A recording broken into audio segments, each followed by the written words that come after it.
நீங்கள் யார், கடவுளுடைய பார்வையில் நீங்கள் யாருன்றதை சொல்கிறதுக்கு தான் சபை. எத்தனை பேர் இருக்கீங்க? ஆமாம். இங்கே வந்தேன்னா என்ன சொல்லுவோம் அப்படின்னாக்கா, நீங்கள் எப்படி இருக்கிறீங்கன்றதை சொல்ல மாட்டோம், நீங்கள் எப்படி இருக்கணுன்றதை சொல்லுவோம். ஏன்னா கடவுள் எப்படி விரும்புகிறார் நீங்கள் இருக்கணும்ன்ட்டு, அதை பற்றி தான் உங்களுக்கு ஆலயத்தில் போதித்து கொண்டு இருக்கிறோம். ஆகையினால மனைவிக்கு கடவுள் சொன்னாராம், சிஇஓன்ற வேலை கிடைக்கும் அப்படின்னா. நான் சொன்னேன், சம்மந்தம் இல்லாத ஒரு விஷயமா இருக்குது. ஆனால் நான் விசுவாசிக்க ஆரம்பித்தேன். ஏன் அப்படின்னாக்க, கடவுள் வந்து செஞ்சுட்டு சொல்கிறவர் இல்லை, சொல்லிட்டு செய்கிறவர். ஹல்லேலூயா. எத்தனை பேர் இருக்கீங்க? ஆமாம். அவர் சொல்லாமல் எதையும் செய்கிறவர். யோசேப்புக்கு சொப்பனத்தை கொடுத்துட்டு தான் அடுத்த வேலையை ஸ்டார்ட் பண்ணுறாரு. அவனை போய் அரண்மனையில் உட்கார வச்ச பிற்பாடு அவனுக்கு அந்த சொப்பனத்தை கொடுக்கல, சொப்பனத்தை கொடுத்த பிற்பாடு தான் வேலையை ஸ்டார்ட் பண்ணுறாரு. அப்போ என்ன பண்ணுறான்னா, அவன் என்ன பண்ண போகிறாலும் டிசைட் பண்ணிட்டு தான் முன்னாடி வார்த்தையை கொடுக்குறார். அப்போ வாக்குத்தத்தத்தை நீங்கள் படிக்கும் பொழுது, இதுக்கும் எனக்கும் சம்மந்தம் இல்லை அப்படின்னு உங்கள் மனசு சொன்னுச்சுனாக்கா நீங்கள் சொல்லணும், ஆமாம் இதுக்கும் எனக்கும் சம்மந்தம் இல்லை, இது என் பார்வையில் ரொம்ப விலையேறப்பட்டது, ஆனால் என் தேவனுடைய பார்வையில் இது என் வாழ்க்கையில் நடக்கிறது ரொம்ப சாதாரணமானது. ஹல்லேலூயா. கடவுள் உங்களை குறித்து பெரிய நோக்கம் வச்சிருக்கிறார். உங்களை குறித்து நீங்கள் என்ன நினைக்கிறீங்க, உங்கள் மனைவி என்ன நினைக்கிறாங்க, உங்கள் கணவர் என்ன நினைக்கிறாங்க, உங்கள் சொந்தக்காரங்க என்ன நினைக்கிறாங்க, அது இல்லை. நீங்கள் உங்கள் தேவன் உங்களை குறித்து என்ன நினைக்கிறார், உங்களை குறித்து எப்படிப்பட்ட திட்டத்தை வைத்திருக்கிறார், அந்த தேவனை அறிந்து கொள்ள உங்களுடைய வாழ்க்கையில் இன்பம் அதிகமாகி கொண்டே இருக்கக்கூடியதாக இருக்குது. இந்த மாலை வேளையில் இந்த வாக்குத்தத்தத்தின்படி தேவன் உங்களை ஆசீர்வதிப்பாராக. ஒரு காரியத்தை சொல்லிட்டு வார்த்தைகளை கடந்து போக விரும்புகிறேன். நன்றி ஆண்டவரே. ஹல்லேலூயா. பைக்கில் ஆக்சிலேட்டர் இருக்குன்றனால வேகமாக வண்டி ஓட்டுறீங்களா, இல்லை பிரேக் இருக்குன்றனால வண்டி வேகமாக ஓட்டுறீங்களா? வண்டி ஓட்டுறவங்க சொல்லுங்களா. பிரேக் இருக்குன்றனால தான் வண்டி வேகமாக ஓட்டுறீங்க. பிரேக் இல்லைனாக்கா வண்டி எப்படி ஓட்டுவீங்க? அப்படியே பொறுமையாக ஓட்டுவீங்க. ஏன்னாக்கா காலில் நிறுத்தணுமே வண்டியை, யாருமே இடிச்சிடக்கூடாது. நான் சென்னைக்கு வந்த புதுசில் ஒரு மெக்கானிக் ஷெட்டில் வேலை பார்த்தேன். வேலை பார்க்கும் பொழுது மொதல் நாள் வேலைக்கு போகிறேன். ஓனர் சொன்ன டிவிஎஸ் 50 வாஷ் பண்ணி கொண்டு வந்து நிறுத்தி, அப்போல்லாம் டிவிஎஸ் 50 தான் இருக்கும், 96 97 அதான் ஃபேமஸ். டிவிஎஸ் 50 இது உங்கள் வண்டி அப்படின்னு அண்ணாச்சி விட்டு காமிச்சிட்டு இருப்பானுங்க. வந்து ஒருத்தர் சர்வீஸ்க்கு விட்டான். சர்வீஸ்க்கு விட்ட உடனே அவர் சொன்னார், இந்த பிரேக் வந்து டைட் பண்ணுறேன் அப்படின்னாரு. நான் என்ன பண்ணிட்டேனாக்க, அவர் ஃபுல் டைட்டு போட்டு பண்ண சொன்னார். அப்போ நான் வந்து இம்மான் மாதிரி ஒரு 17-18 வயசு தான் வச்சுங்களேன். போனால் டைட் பண்ணேன், முழுக்கினேன், எல்லாம் பண்ணிட்டேன். பார்த்தேன் ஓனர் இல்லை. சரி ஒரு ரைடு போயிட்டு வந்துடலாம் அப்படின்ட்டு பைக் எடுத்துகிட்டு அப்படியே அந்த வாலிப வயசில் எப்படி வண்டி ஓட்டு வந்துடுங்க. இப்போலாம் மாறிடுச்சு. நான் நல்லா வண்டி ஓட்ட கற்றுக்கிட்டது 40 வயசில். எப்போங்க? 40 வயசுலாம் வண்டி எப்படி ஓட்டணும்னு கற்றுக்கிட்டேன். 40 வயசில் தான் வண்டி எப்படி ஓட்டணுன்னே கற்றுக்கிட்டேன். அப்போ 17 வயசில் வண்டி ஓட்டுறேன். எடுத்துகிட்டு வந்தவன் மெயின் ரோட்டில் ஓட்டினேன் பண்ணேன். சரி ஏரியாவுக்குள்ளே வண்டியை விடுவோம், நம்ம தெருக்குள்ளே வண்டியை விடுவோம் அப்படின்ட்டு உள்ளே விட்டோம் பாருங்கள். லேடிஸ்லாம் தண்ணி பிடிச்சிட்டு இருக்கிறாங்க, உட்காந்து தண்ணி பிடிச்சி குடத்தை எடுத்து வச்சுட்டு இருக்கிறாங்க. வேம பிரேக் அடித்தான் பாருங்க, கையோட பிடிச்சிருச்சு பிரேக்கு. ஷோயோ அக்கா அக்கா அக்கான்னு கத்துறேன். டேய் இந்த பக்கம் அந்த பக்கம் அல்லசடி போகிறாங்க. ஒரு குடத்தை இடிச்சு பறக்குது பாருங்க. சினிமாவில் கூட அந்த மாதிரி சீன் எடுக்க முடியாது. குடம் அப்படியே உடஞ்சி தண்ணி ஊற்றுது பாருங்க. யாராவது அப்படின்னு கத்துறாங்க. விட்றா வண்டியான்னு சேர்லையும் சகத்தையும் விட்டு கொண்டு போய் காலெல்லாம் சிராச்சு அப்படியே கிட்டு கை காலெலாம் ஆடுது. போய் வண்டியை நிறுத்திட்டேன். ஓனர் அப்படியே சைக்கிள் வந்து நின்னார். வண்டியை பார்த்தாரு, என்னைய பார்த்தாரு, கண்டுபிடிச்சிட்டாரு இவன் ஏதோ பண்ணியிருக்கான் போலன்ட்டு. என்னடா பண்ணன்னு கேட்டார். டெஸ்ட் டிரைவ் எடுத்து. என்னது டெஸ்ட் டிரைவா? ஏன்டா ஒரு பிரேக் அட்ஜஸ்ட் பண்ணுன்னு சொன்னதுக்கு டெஸ்ட் டிரைவ் எடுத்துகிட்டு போல நீ பெரியார் ஆகிட்டியா? அப்போலாம் ஸ்பேனர் வச்சுருப்பாங்க, சொல்லிட்டு வச்சேன். மண்டியில் நொட்டுன்னு போகணும். ஒன்றா சொன்னால் அதை மட்டும் செய். எனக்கு ஆக்சிலேட்டர் இருக்கிற வேகத்தில் போயிட்டேன், ஆனால் பிரேக் இருந்தால் தான் வண்டி வேகமாக ஓட்ட முடியும். ஹல்லேலூயா. எத்தனை பேர் இருக்கீங்க? அப்போ ஆக்சிலேட்டர் இருக்குன்றதுனால வண்டி வேகமாக ஓட்டுறது கிடையாது, பிரேக் இருக்குன்றதை தெரிஞ்சால் தான் வண்டியை வேகமாக ஓட்ட முடியுது. அப்போ உங்கள் வாழ்க்கையில் கடவுள் உங்களோட இருக்கிறாருன்றது தெரிஞ்சாதான் உங்கள் லைஃப் கொஞ்சம் ஸ்பீடாக போகக்கூடியதாக இருக்குது. ஹல்லேலூயா. எத்தனை பேர் இருக்கீங்க? ஆமாம். சில பேருடைய வாழ்க்கை 5ல் போய்கிட்டு இருக்கு. எத்தனைங்க? சில பேர் பார்த்தீங்கன்னா பைக்கில் போவாங்க, சைக்கிளில் போகிறவங்க முந்திட்டு போயிடுவான். சைக்கிளில் போகிற முந்திட்டு போய் திரும்பி பார்ப்பான், இவர் பைக் தான் ஓட்டுறாரா இல்லை பைக்கில் பெடல் வச்சு மிதிச்சுக்கிட்டு வர்றாரான்னு பார்ப்பான். அப்போ என்ன பண்ணனாக்க, பைக்கில் போகிறவர் 5 ஸ்பீடில் போகிறாரு. அந்த மாதிரி சில பேருடைய வாழ்க்கை இன்றைக்கி 5 ஸ்பீடில் போயிட்டு இருக்குது. சில பேர் வண்டி 10 ஸ்பீடில் போகுது. கவர்மெண்ட்டே மினிமம் ஸ்பீட் எவ்வளோ சொல்லியிருக்கான்? 40 வண்டி ஓட்டுறவங்க சொல்லுங்களேன், எவ்வளோ ஸ்பீடு? மினிமம் ஸ்பீட் 40 சொல்லியிருக்கிறாங்க. ஆனால் இவங்க லைஃப் எப்படி போயிட்டுனாக்கா 5 போகுது, திருப்பி 4 வருது, 6 போகுது, திருப்பி 3 வருது. லைஃப் அப்படியே போய்கிட்டே இருக்கு. ஏன்னாக்க இவங்களுக்குள்ள ஒரு பயம், வண்டியில் பிரேக் இல்லையேன்ற பயத்தினால அப்படியே பொறுமையாக ஓட்டிக்கிட்டு இருக்காங்க. எப்போ உங்கள் கூட கடவுள் இருக்கிறாரு அப்படின்ற உணர்வு உங்களுக்குள்ளே வருதோ, உங்கள் வண்டியில் ஆக்சிலேட்டர் என்ன பண்ண ஆரம்பிச்சிருவீங்க? இன்க்ரீஸ் பண்ண ஆரம்பிச்சிடுவீங்க. இந்த மாலையில் கர்த்தர் உங்களிடத்துல பேசி கொண்டு இருக்கிறாரு. ஸ்லோவாக போய்கிட்டு இருக்கிற உன் லைஃப்பில் பிரேக்கு இல்லைன்றனால தான் நீ உன் வாழ்க்கை ரொம்ப ஸ்லோவாக போயிட்டுருக்கு. இப்போ பிரேக் ஆகிய தேவன் உனக்கு கூட இணையும் பொழுது நீ எவ்வளவு ஸ்பீடாக போனாலும் பிரேக் அடித்த இடத்துல வண்டி நிற்கக்கூடியதாக இருக்கிறது. ஹல்லேலூயா. எல்லாம் தயாராகிக்குங்க. உங்கள் லைஃப்பில் ஒரு ஆக்சிலேட்டர் தேவன் கொடுக்க போகிறார். என்ன பண்ண போகிறாரு? ஆக்சிலேட்டரை மிதிக்க போகிறாரு. அந்த ஆக்சிலேட்டரை மிதிக்க ஆரம்பிச்சிட்டோன்னா வண்டி எப்படி போக ஆரம்பிக்கும்? ஸ்பீடாக போக ஆரம்பிக்கும். உங்கள் லைஃப்பில் அடுத்து அடுத்து அடுத்து நன்மையான காரியங்களை நீங்கள் அனுபவிக்கும்படியாய் தேவன் செய்ய போகிறார். கரங்களை தட்டி கர்த்தரை துதிப்போமா?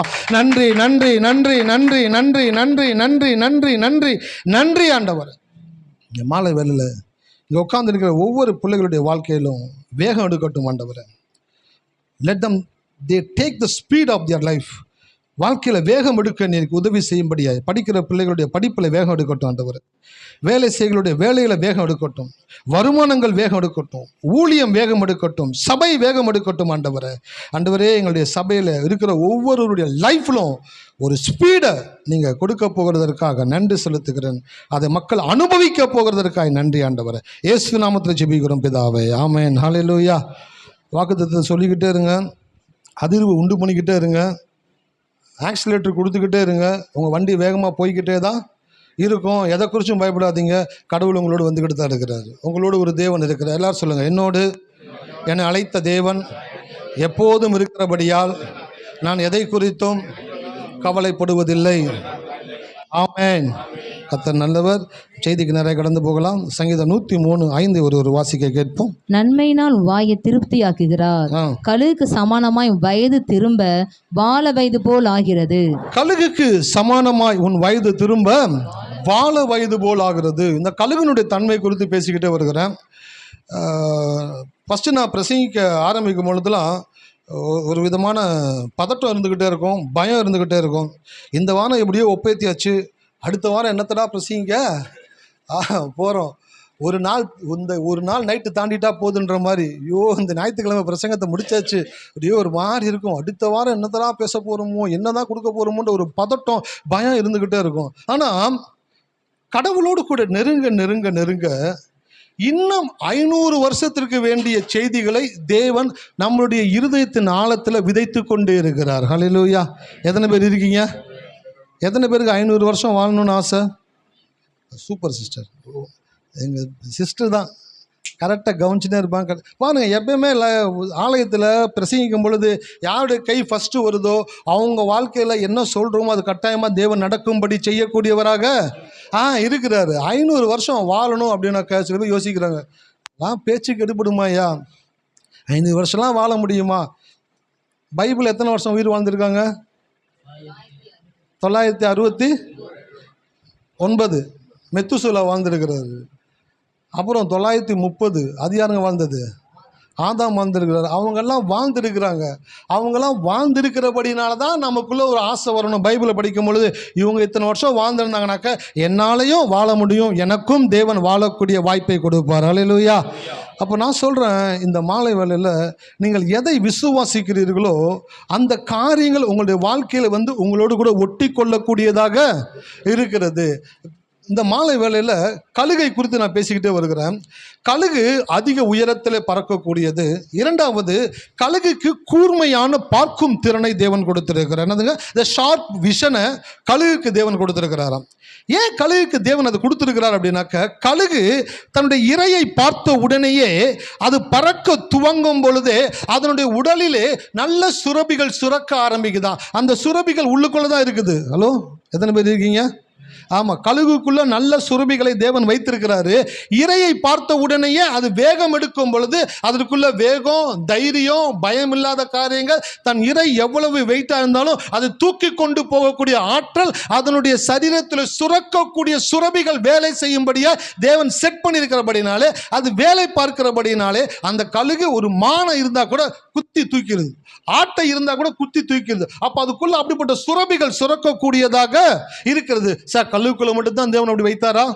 எல்லா படைப்புகளை காட்டிலும் மனிதனை விசேஷித்த படைப்பாய் தேவன் படைத்திருக்கிறார். எல்லா படைப்புகளுக்கும் மகுடமாக தேவன் மனிதனை படைத்தார். அது மாத்திரமல்ல, மனிதனை தன்னுடைய சாயலின்படி படைத்திருக்கிறபடினாலே கடவுள்னால் என்னவெல்லாம் முடியுமோ அதையெல்லாம் மனிதனும் செய்யக்கூடிய விதத்தில் தான் தேவன் அவனை படைத்திருக்கிறார். அவனுக்குள்ள அப்படிப்பட்ட கிளான்ஸ், அப்படிப்பட்ட சுரபிகளை தேவன் வைத்திருக்கிறார். அப்படிப்பட்ட சுரபிகள் எப்ப சுரக்க ஆரம்பிக்கும்? கழுகு இரையை பார்க்கும் பொழுது சுரபிகள் சுரப்பது போல ஒரு தேவ மனிதன் தேவனுடைய இறை வார்த்தையை பார்க்கும் பொழுது அவனுக்குள் சுரபிகளை தேவன் சுரக்கும்படி செட் பண்ணியிருக்கிறார். அல்லேலூயா. எத்தனை பேர் இருக்கீங்க? ஆமாம். ப்ரெக்னென்ட் ஆகி ஃபஸ்ட்டு டெலிவரி கொடுக்குறவங்க, அந்த ஃபஸ்ட்டு பர்த்து, அந்த குழந்தை பிறக்கும் பொழுது டாக்டருங்க சொல்கிறாங்க, அந்த குழந்தை அந்த அம்மா வயிற்றிலிருந்து வெளியில் வந்த உடனேயே அவங்களுக்குள்ள ஒரு கிளான்ஸ் உருவாக ஆரம்பிக்குதான். அந்த கிளான்ஸ் என்ன பண்ணுதுனாக்க, அவங்களுடைய ரத்தத்தில் இருக்கக்கூடிய ஒரு சுரபி உள்ளே போய் அந்த சுரபி அந்த ரத்தத்தில் இருந்து ஒரு திரவியத்தை உண்டாக்கி அந்த திரவியத்தின் மூலமாக அந்த தாய்ப்பாலை பிரித்தெடுத்து கொண்டு அந்த குழந்தைக்கு கொடுக்கும்படியாய் தேவன் செட் பண்ணி வைத்திருக்கிறார். எத்தனை பேர் கவனிக்கிறீங்க? ஆமாம். அந்த குழந்தை வயிற்றில் இருக்கும் பொழுது தாய்ப்பால் சுரக்கிறது இல்லை, அந்த குழந்தை பிறந்த உடனே அந்த குழந்தைக்கு ஆகாரமாக தாய்ப்பால் சுரக்கும்படியாக தேவன் செட் பண்ணி வைத்திருக்கிறார். இதுதான் சார் வாழ்க்கையில். நீங்கள் உங்கள் வாழ்க்கையில் எந்த நன்மை காரியங்களை கடவுளுடைய வேதத்தின்படி நீங்கள் பார்க்குறீங்களோ, பார்க்கும் பொழுது அந்த சுரபிகள் சுரக்க ஆரம்பிக்கிறது. ஹல்லேலூயா. எத்தனை பேர் இருக்கீங்க? அப்போ ஒரு குழந்தை பிறந்த உடனே அந்த அம்மாவனுடைய உடலில் தாய்ப்பால் சுரக்குது ரத்தத்திலிருந்து. அந்த ரத்தத்திலிருந்து சுரக்கக்கூடிய தாய்ப்பால் அந்த குழந்தை குடிக்கும் பொழுது அந்த குழந்தையுடைய பசி அடங்குகிறது, வளர்ச்சி உண்டாகுது, மூளை ஆக்டிவேட் ஆகுதுன்றாங்க, மூளை நல்லா வேலை செய்யுதுன்றாங்க, அந்த பிள்ளைக்குள்ள நல்ல சுரபிகள் சுரக்குதுன்னு சொல்கிறாங்க. அப்படியே கடவுளுடைய மக்களாகி நீங்கள் கடவுளுடைய வார்த்தையை பார்க்கும் பொழுதே உங்களுடைய உடலில் தேவன் நல்ல சுரபிகளை சுரக்கும்படி செய்கிறார். அல்லேலூயா. அதனால தான் பைபிளை படிங்கன்னு சொல்கிறோம். சில பேர் என்ன பண்ணுறாங்க, கிறிஸ்தவனாக்க சடங்காச்சாரமானது, இந்த ட்ரெடிஷ்னல் கிறிஸ்டியன் லைஃபு, காலையில் எழுந்திரிச்சியா 10 நிமிஷம் ஜெபம் பண்ணியா, ஒரு அதிகாரம் வாசிச்சியா, அப்படி ஒரு நாள் உங்களுக்கு பிள்ளைங்களை அந்த மாதிரி டியூன் பண்ணாதீங்க. பிள்ளைங்களை பைபிள் படிக்கும் பொழுது ஃப்ரீயாக விடுங்க. எவ்வளவு நேரம் பைபிள் படிக்கிறாங்களோ அவ்வளவாய் அவர்களுக்குள்ளே நல்ல சுரபிகளை தேவன் சுரக்கும்படி செய்கிறார். அல்லேலூயா. அதான் பைபிளை படிக்கணும். சில பேருடைய வாழ்க்கையில் எந்த விதமான மாற்றங்களுமே இல்லாதது போல தெரியுது அப்படின்னாக்க, அவங்க சரியாக அவங்களுக்கு உள்ள சுரக்க வேண்டிய சுரபிகளை சுரக்க செய்யக்கூடிய வார்த்தைகளை கவனிக்காமல் இருக்கிறார்கள், படிக்காமல் இருக்கிறார்கள் என்பதை அது காண்பித்து கொடுக்கக்கூடியதாக. கத்திரிக்காய் முத்துனா கடத்தருவுக்கு வந்து தான் சார் ஆகணும். மீன் செத்தா நீ செத்தா வெறும் கூடு. கண்ணதாசன் சொன்னதுங்க, நான் சொல்லலை. யார் சொன்னது? கண்ணதாசன் சொன்னது. அப்போ கத்திரிக்காய் முத்துனா கடத்தருக்கு வந்துடும், மீன் செத்தா கருவாடாயிடும். அதே போல் உங்கள் வாழ்க்கையில் எதுவுமே நடக்கலைனாக்கா நீங்கள் ஏதோ ஒன்று பண்ணலைன்னு அர்த்தம். எத்தனை பேத்துக்கு புரியுது? நீங்கள் ஏதோ ஒன்று பண்ணிட்டீங்கன்னா கட்டாயம் ஏதோ ஒன்று உங்கள் வாழ்க்கையில் நடக்கும். நீங்கள் எதை பண்ண வேண்டும் என்று தேவன் விரும்புகிறார். அவருடைய வார்த்தைகளை நீங்கள் பார்க்க பார்க்க பார்க்க உங்களுடைய உடலிலே நல்ல சுரபிகளை தேவன் சுரக்கும்படி செய்கிறார். இந்த இரவு வேளையில் கர்த்தர் உங்களோடு கூட பேசிக் கொண்டிருக்கிறாரு. லைஃப்பில் என்ன வேணுமோ அந்த வசனத்தை எடுத்து உட்காந்து நேரம் ஸ்பெண்ட் பண்ணு. எதுக்கோ நேரம் ஸ்பெண்ட் பண்ணுறல, இதுக்கு உன் நேரத்தை ஸ்பெண்ட் பண்ணி அந்த வாக்கு தத்தங்களை நோக்கி பார்த்து கொண்டே இரு, அதை உச்சரித்து கொண்டே இரு. அதை சொல்லிக்கொண்டே இருக்கும் பொழுது உங்களுடைய உடலில் ஒரு சுரபிகள் சுரப்பதை நீங்கள் கவனிக்கக்கூடியவர்களாக இருப்பீர்கள். அல்லேலூயா. பெரும்பாடுள்ள ஸ்திரீ அவருடைய வஸ்திரத்தின் ஓரத்தையாகிலும் தொட்டால் சொஸ்தமாவேன் என்று சொல்லிக்கொண்டு கூட்டத்தில் அவருடைய வஸ்திரத்தின் ஓரத்தை தொட்ட மாத்திரத்தில் அவருடைய உடலில் ஒரு சுரபியை தேவன் சுரக்கும்படி செய்தார். அல்லேலூயா. வேதம் சொல்லுது, அவள் தன் சரீரத்திலே ஆரோக்கியம் அடைந்ததை உணர்ந்தாள். அது வரைக்கும் பெயினோடு இருந்தா, இயேசுவை தொட்ட உடனே ஒரு சுரபி உள்ளுக்குள்ளேருந்து சுரக்குது. அந்த சுரபி என்ன பண்ணுதுனாக்கா அவளை சுகமாக்கி அவள் ஆரோக்கியம் அடைந்ததை உணர்ந்தாள். எத்தனை பேத்துக்கு ஆரோக்கியம்னு நினைக்கிறீங்க? நான் சொல்கிறேன், வசனத்தை நோக்கி பார்த்துக்கிட்டே இருங்க. சார் இயேசு இருந்தாக்க நான் தொற்றுப்பேனே சார். சில பேர் சொல்கிறாங்க, அந்த அம்மாவுக்கு இயேசு இருந்தாரு தொட்டு சுகமாயிட்டாங்க. இன்றைக்கி யார் சார் எங்களுக்கு இருக்கிறா? யார் தான் அங்கி போட்டுக்கிட்டு இருக்கிறா? எல்லாம் லுங்கி போட்டுக்கிட்டு இருக்கிறாங்க. அங்கி போட்டுட்டு இருந்தாலும் போய் தொட்டுடலாம், லுங்கி போட்டுக்கிட்டு இருக்கவங்க போய் எப்படி போய் தொடுறது? நான் சொல்கிறேன், அவர் ஆல்பாவும் ஆதியும். ஆமாம், ஆதியிலே வார்த்தை இருந்தது, அந்த வார்த்தை தேவனிடத்தில் இருந்தது, அந்த வார்த்தை தேவனாய் இருந்தது. அந்த வார்த்தை என்னாச்சுனாக்கா மாம்சமாகி நமக்குள்ளே வாழ்ந்து கொண்டிருந்தாரு. அந்த வார்த்தை இப்பொழுது பிதாவினிடத்தில் கடந்து போயிருக்கிறாரு. ஆனால் அவர் போகும் பொழுது என்ன விட்டுட்டு போயிருக்கிறாரு? வார்த்தையை. வீட்டுக்காரர் ஒருத்தர் ஊருக்கு போகிறாரு ஆஃபீஸ் விஷயமா. மனைவி பணம் கேட்குறாங்க, ஆனால் மறந்துட்டாங்க பணம் கேட்டதை. கணவர் என்ன பண்ணுறாருனாக்கா, மனைவி மறந்துட்டாலும் அந்த மனைவிக்கு வேண்டிய பணத்தை என்ன பண்ணுறாருனாக்க, அவர் வைக்கிற வாட்சுக்கு கீழே இருக்கிற ஒரு டப்பாவில் வச்சுட்டு அவர் போயிட்டார். கொஞ்ச நேரம் கழித்து இந்த அம்மா யோசிக்கிறாங்க, அட்டாடா இந்த ஆட்டை பணம் கேட்டுமே, இவர் கொடுக்காம போயிட்டாரே அப்படின்னு யோசிக்கிறாங்க. நான் என்ன பண்ண போகிறேன், ஏது பண்ண போகிறேன்னு யோசிக்கிறாங்க. ஃபோன் அடிக்கிறாங்க, ஏங்க பணம் கேட்டேன் கொடுக்காம போயிட்டீங்களே. நீ மறந்துட்ட, இருந்தாலும் நான் என்ன பண்ணுறேன், நான் வாட்ச் வைக்கிற டேபிளுக்கு கீழே அந்த பணத்தை நான் வச்சிருக்கேன், நீ போய் அதை எடுத்துக்கோ. அப்போ போனாலும் தேவையானதை வச்சுட்டு தான். ஒரு மனுஷனே போகும் பொழுது, இயேசு பரமேறி போகும் பொழுது உங்களுக்கு ஒன்றுமே வைக்காமல் போயிருப்பான்னு நினைக்கிறீங்களா? உங்களுக்கு வார்த்தைகளை வைத்து கொண்டு போயிருக்கிறார். அல்லேலூயா. அந்த அம்மா இயேசுனுடைய வஸ்திரத்தை தொட்டது போல நீங்கள் வார்த்தையை தொடுங்க. வார்த்தையை தொடுங்க சார். இந்த வார்த்தை உங்களுக்கு நன்மை பகிர்விக்கும்படியாய் தேவன் எழுதி கொடுத்திருக்கிறார். எத்தனை பேர் இருக்கீங்க? ஆமாம், இந்த வார்த்தையை தொட்டவங்க எல்லாரும் சுகமாகிக்கிட்டே இருப்பாங்க. இயேசுவை தொடுவது எத்தனை உண்மையோ அத்தனை உண்மை அவர் கொடுத்த வார்த்தையை எவர்கள் தொடுகிறார்களோ. எப்படி வார்த்தையை தொட முடியும்? வார்த்தையை இப்படி தொடக்கூடாது, வார்த்தையை வாயினால் தொடணும். அதான் யோசுவாக்கு சொன்னார், இந்த நியாயப்பிரமாண புஸ்தகம் உன் வாயை விட்டு அப்போன்னு எழுதுங்க, தொட்டிக்கிட்டே இருக்கிறது, சொல்லிக்கிட்டே இருக்கிறது. சொல்ல சொல்ல சொல்ல உங்கள் லைஃப்பில் உங்களுக்கு வேண்டிய காரியங்கள் உங்களுக்குள்ளேருந்து ஊற்றெடுக்கும்படி தேவன் செய்வார். இன்னொரு விசேஷமான காரியம் சொல்லட்டுங்களா? சுகம் உங்களுக்குரியது மாத்திரமல்ல, அந்த ஊற்று உங்களுக்குள்ளே வரும் பொழுது அது உங்களை சுற்றி இருக்கிறவர்களையும் குணமாக்கக்கூடியதாக இருக்கிறது. அப்போஸ்தலர் போகும் பொழுது அவங்களுடைய நிழல் பட்டு அநேகர் என்ன ஆகினாங்க? நிழல் பட்டு சொஸ்தமாகுது. அப்படின்னா நாங்கள் ஊற்று வெளியில் பர்ஃப்யூம் வெளியில் வீச ஆரம்பிச்சிருச்சு. நான் சொல்லுகிறேன், இந்த மாலை வேளையில் நீங்கள் கடவுளை நம்ப விசுவாசிக்க, வார்த்தைகளை நோக்கி பார்த்து அந்த வார்த்தைகளை உச்சரிக்கும் பொழுது சொல்லும் பொழுது உங்களுக்குள்ளேருந்து ஒரு சுரபி சுரந்து வருகிறது. ஒரு தாய்ப்பால் எப்படி சுரக்கிறதோ அப்படி உங்களுடைய தேவைகளுக்கான சுரபிகளை தேவன் உங்களுடைய சரீரத்திலிருந்து சுரக்கும்படி செய்யக்கூடியவராக இருக்கிறார். அப்போ கழுகு இரையை பார்த்தவுடன் சுரபிகள் சுரப்பது போல நீங்கள் இறை வார்த்தையை பார்த்தவுடன் உங்களுக்குள்ள சுரபிகள் என்ன பண்ணுதுங்க? சுரக்க ஆரம்பிக்குது. இன்னைக்கு ஒரு விஷயத்தை உங்களிடத்தில் நான் பேசும்படி கடந்து வந்திருக்கிறேன். ஒரு மனிதன் பார்க்கும் பொழுதும் பேசும் பொழுதும் அது எப்படி அவனுக்குள்ள அந்த காரியங்கள் வருது, எப்படி ஒரு நல்ல காரியங்களை ஒரு மனுஷன் பார்க்க முடியும், எப்படி நல்ல காரியங்களை மட்டும் ஒரு மனுஷன் பேச முடியும், இதை குறித்து நான் எடுத்துகிட்டு வந்திருக்கிறேன். ஆங்கிலத்தில் எழுதி வந்திருக்கிறேன். Your vision and confession is the television of your heart. Hallelujah. தமிழ்லே சொல்லிடுங்க ஐயா, ஏன் போட்டு இங்கிலீஷில் போட்டுங்க. விஷன், கன்ஃபெஷன், டெலிவிஷன் அப்படின்றீங்களா? ஒன்றுமே புரியலையே எங்களுக்கு. ரொம்ப சிம்பிள். டிவி ஆன் பண்ணோன்னா படம் வருதா? அந்த படம் டிவிக்குள்ளே இருந்து வருதா, இல்லை ஒரு இடத்துல டெலிகாஸ்ட் பண்ணிக்கிட்டு இருக்காங்களா? ஒரு இடத்துல ஒருத்தர் உட்காந்து போட்டுக்கிட்டு இருக்கிறான், ஆப்ரேட் பண்ணிக்கிட்டு இருக்கிறான். அவன் ஆப்ரேட் பண்ணுறனால தான் உங்கள் டிவியில் வருது. அதனால் டிவியை உடச்சி உள்ளே போய் பார்க்கக்கூடாது.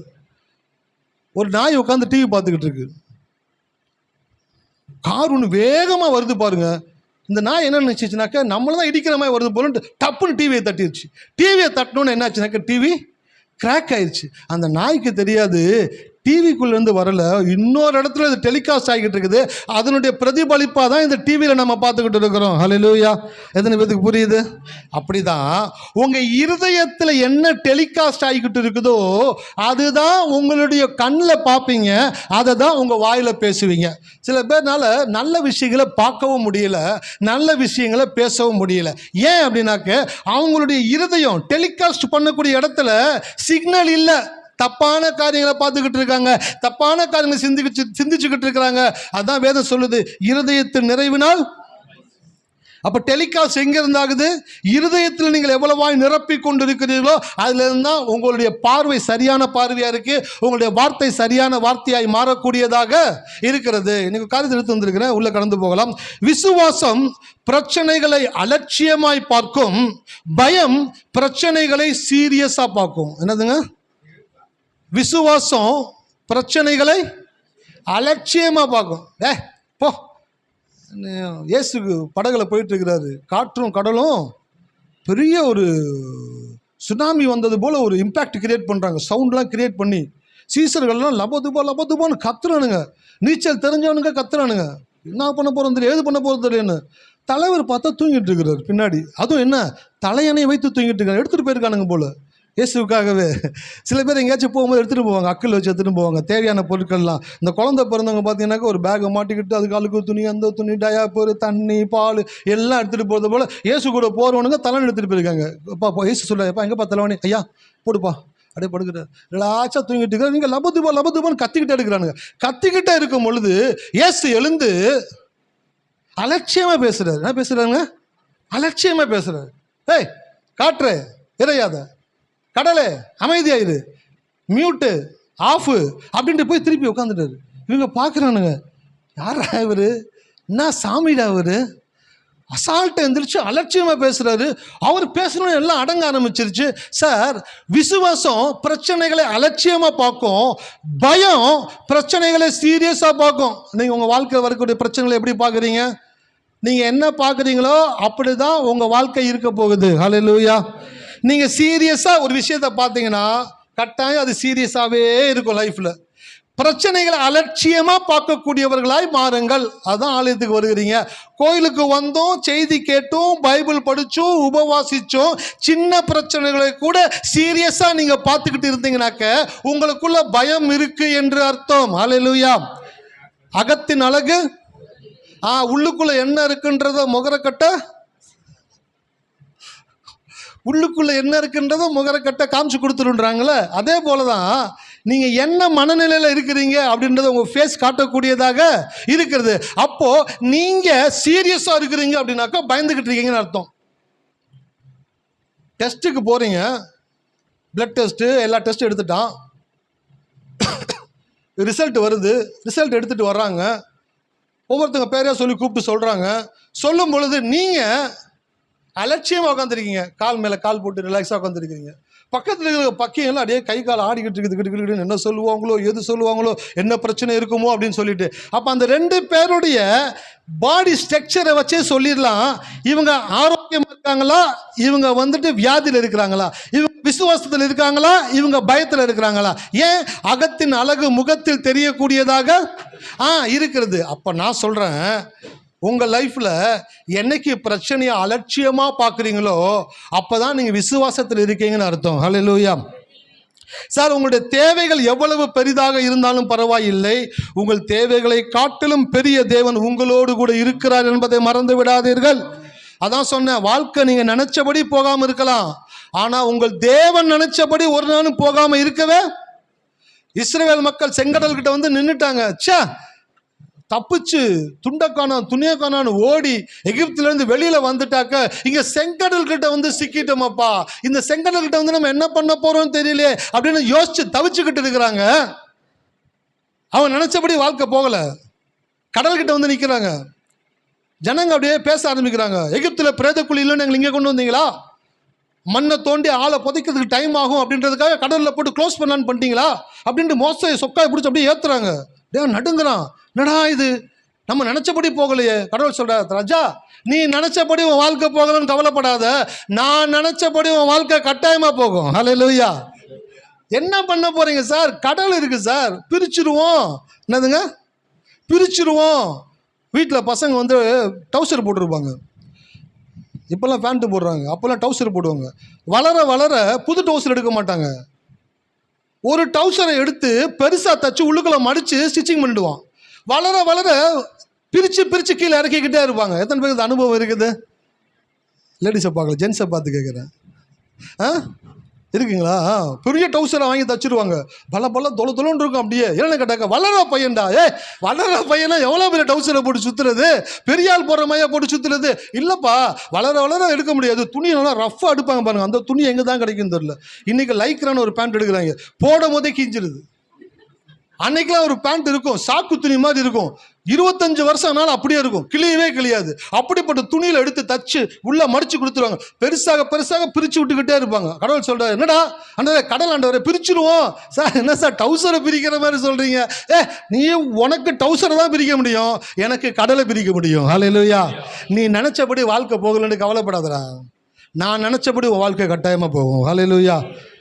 உங்களோடு கூட கடவுள் பேசிக்கிட்டு இருக்கிறாரு, உங்களோட கூட கடவுள் பேசிக்கிட்டு இருக்கிறாரு. நீ நினச்சபடி வாழ்க்கை போகலன்னு கவலைப்பட்டுட்டு இருக்கிறியா? நான் நினச்சபடி உன் வாழ்க்கை போகும்டா, நான் நினச்சது உன் வாழ்க்கையில் நடக்கும். நீ நினச்சது நடக்கலன்னு கவலைப்படாத, நான் நினச்சது உன் வாழ்க்கையில் கட்டாயம் நடக்கும். கடல்கிட்ட போய் நின்னாலும் கடவுளை பிரிப்பார், கடவுள் பிரிப்பார். உங்களுக்காக அவர் பிரித்து அந்த காரியங்களை செய்யக்கூடியவராக இருக்கிறார். அதனால் இந்த மாலை வேளையில நான் சொல்கிறேன், உங்களுடைய விசுவாசம் பிரச்சனைகளை அலட்சியமாக பார்க்கும், உங்களுடைய பயம் விசுவாசத்தை பிரச்சனைகளை எப்படி பார்க்கும்? சீரியஸாக பார்க்கும். என்னதுங்க? பிரச்சனைகளை சீரியஸாக பார்த்தீங்கன்னாக்க நீங்கள் பயத்தில் இருக்கீங்கன்னு அர்த்தம். பிரச்சனைகளை அலட்சியமாக பார்த்தீங்க அப்படின்னாக்க நீங்கள் விசுவாசத்தில் இருக்கீங்கன்னு அர்த்தம். இன்றைக்கி ஒரு காரியத்தை உங்களுக்கு காண்பிக்க போகிறேன். ஒரு நபரை குறித்து உங்கள் பேசிட்டு அப்படியே கடந்து போக போகிறேன்.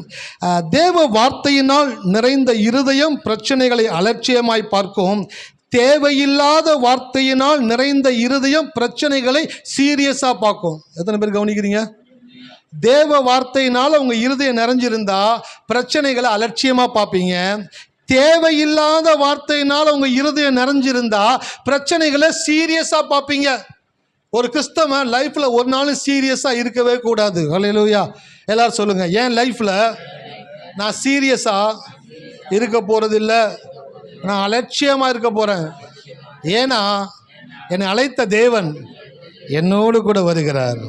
ஹல்லேலூயா. யாத்திராகமம், லேவியராகமம், என்னாகமம், உபாகமம் அதான் படித்து பாருங்கள். சீரியஸாக இருக்கும் போதெல்லாம் கடவுள் சிரிப்பாக்கி விட்டு போயிடுறாரு. என்னதுங்க? சிரிப்பாக்கி விட்டு போயிடுறாரு. இஸ்ரேல் மக்கள் 40 வருஷம் வனாந்தரத்தில் சீரியஸாக நடந்து வராங்க. ஒரு சாப்பாடு இல்லை, நாங்கள் சாப்பாடு இல்லாமல் சாகிறதுக்கு எங்களை கடவுள் கொண்டு வந்தார். இருறா அப்படின்னு வானத்தை கிழிக்கிறாரு. பார்த்தா மண்ணாவாக வருது. சரி, சாப்பாடு தான் கொடுத்தாரு, எங்களுக்கு கறி கொடுத்தாரா? இருறா ஒரு காற்று அனுப்புகிறாரு, காடைகளை கொட்டிட்டு போகுது. அப்போ கடவுள் என்ன பண்ணுறாரு பாருங்க, அவங்க லைஃப்பில் ஒரு நாளும் சீரியஸாக நீங்கள் எதையுமே யோசிக்கவே கூடாது. என்னதுங்க? எத்தனை பேர் சீரியஸாக யோசிச்சு வந்திருக்கீங்க இந்த மாலை வேலையில்? என்ன பண்ண போகிறோமோ தெரியல ஆண்டவரே, அப்படியே சொல்லி சொல்லி சொல்லி சொல்லி முடி நிறச்சிரும். முடி சொல்லுங்கள், ரொம்ப யோசித்து கவலைப்பட்டா முடி கொட்டிடும். எங்கள் ஆஃபீஸில் ஒரு பையன் இருக்கான், அண்ணா முடி பாருண்ணா வருதுண்ணே. பிடுங்கண்ணா வரதாண்ணா செய்யும், ஏன்டா அதை போட்டு பிடிங்கிட்டு இருக்க? இல்லைண்ணா பாருங்கன்னு சொல்லி ஏன் முடி பிடிக்க வர? ஓ முடியை பிடிச்சி பிடிச்சிக்கிட்டு இருந்தா ஏன் முடி பிடிச்சிட்டு இருக்கிற? இல்லைண்ணா முடி பிக்க பிக்க வந்துக்கிட்டே இருக்குண்ணே. பிடுங்குனா முடி வரதாண்டா செய்யும், நீ ஏன்டா அதை போய் பிடிங்கிட்டு இருக்கிற? அதை பிடுங்காத. அதை கவலைப்படக்கூடாது வாழ்க்கையில். நீங்கள் எவ்வளோக்கு எவ்வளோ கவலைப்படுறீங்களோ, சீரியஸாக இருக்கீங்களோ, சீக்கிரம் ஏஜ் ஆகிடும். என்னதுங்க? வயசு ஐயாவை பாருங்க எப்படி இருக்கிறார் பாருங்க, திடகாத்திரமாக கெத்தாக உட்காந்துருக்கிறார் பாருங்க. அப்போ என்னங்க அர்த்தம்? பெருசாக கவலைப்படுறதே கிடையாது அவர்.